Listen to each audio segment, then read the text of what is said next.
Čaute všetci, príjemný dobrý deň vám prajem. Dnes som si pre vás pri svojom ďalšom videu pripravil špecialitku a ňou je pečená krkovička na cibulke s tarhoňou.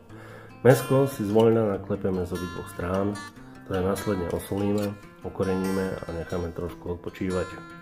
Potom si očistíme dve väčšie cibule a nakrájame ju na väčšie kúsky. Mäsko si sprudka opečieme na grilovacej panvici alebo na panvičke obyčajnej, podľa toho čo máte doma.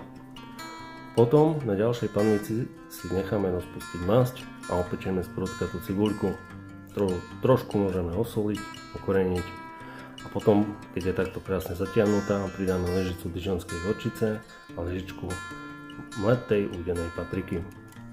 Celé to spolu premiešame a podlejeme vývarom alebo vodou.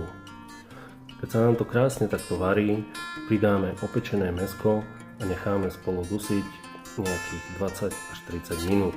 Zoberieme si jednu menšiu cibuľku, očistíme a nakrájame na drobno.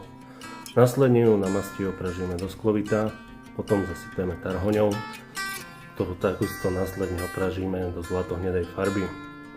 Keď ju máme takto opraženú, pridáme soľ, korenie, plátok masla, ktoré necháme trošku rozpustiť a podlejeme vodou asi tak 2 cm nad tarhoňou.